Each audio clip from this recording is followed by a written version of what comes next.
Зэвсэг түвшний 94 жилийн аймаар Монгол цэргийн өдрийг тохиолуулан Жанжин Сүхбаатарын хөвшөөнд цэцэг үрг яслал өчигдөр болсон байна. Арга хэмжээнд План хамгаалахын сайд Соломон зэвсэг түвшний Жанжин штабын бие бүрэлдэхүүн болоод үеийн генерал Хурандаа офицерууд гээд План хамгаалах салбарын харьяа бие бүрэлдэхүүн оролцжээ. Энэ үеэр План хамгаалахын сайд Соломон эх 2015 онд хийж хэрэгжүүлэх ажлуудаасаа онцлон танилцуулсан байна. Барьцаал хэцүүн хүү объектыг чөлөөлөх, гудамжлалбаа олон нийтийн газар тавьсан, тесэрч дэлбэрэх байсыг аюулгүй болгох, онц ноцтой гэмтэтгүүдийн үйлдэлийг тасан зогсоох, мөн шаардлагатай тохиолдолд цагдаагийн бие бүрэлдэхүүнд хүчний дэмжлэг үзүүлэх үндсэн чиг үүрэг бүхий цагдаа ерөнхий газрын тусгай ажиллагааны газрын 25 жилийн тохиож байна. Засгийн газрын хуралдаанаар шийдвэрлсэн асуудлуудын талаар ерөнхий сайдын зөвлөх мөнхтөр мэдээлэл хийсэн байна. Засгийн газрын хуралдаанаар нөөцийн махыг иргэдэд түгээх аж ахуйн нэгжүүдэд дэмжлэг үзүүлэх 4.5 тэрбум төгрөг засгийн газар баталгаа гаргахаар шийдвэрлэжээ.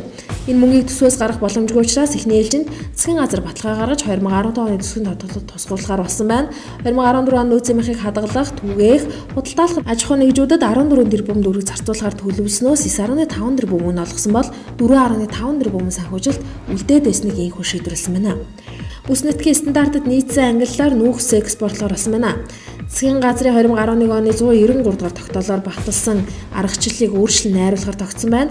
Өнөөгийн байдлаар сангийн сайд, уулуурхайн сайдын хамтарсан тушаалаар байгуулагдсан экспортод гарч байгаа уулуурхайн бүтээгдэхүүний нөөц ашигласны төлбөр тооцох зах зээлийн үнэнд нийтэд мэдээлэх үүрэг бүхий ажлын хэсгээс нүүрний жишг үнийг зарлахдаа тухайн ордны шин чангараас үл хамааран нийтлэг байдлаар буюу зөвхөн илчилгээ үзүүлэлтээр ангилж зах зээлийн үнээр тодорхойлж ирсэн байна.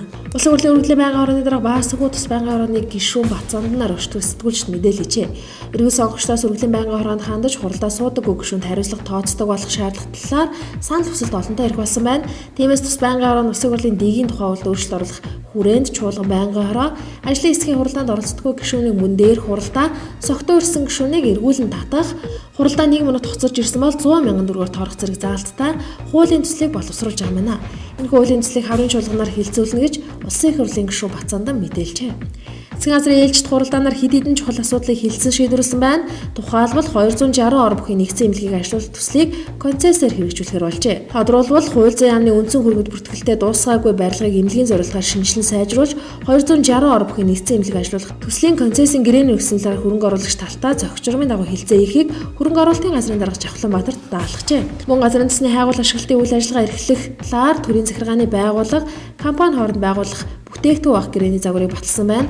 Энэхүү загвар баталснаар газрын төсний тухай хууль заасан бүтээгдэхүүн авах гэрээний үндсэн нөхцлөөс бусад гэрээний агуулга зохицуулалтанд хөрөнгө оруулагчдад ил тод ойлгомжтой болох бөгөөд шинээр гэрээ байгуулахад цаг хугацаа алдахгүй газрын төсний хайгуулын ажлыг эрчимжүүлэхэд чухал ашиг бүрдэлтэй гэж үзэж байгаа юм байна.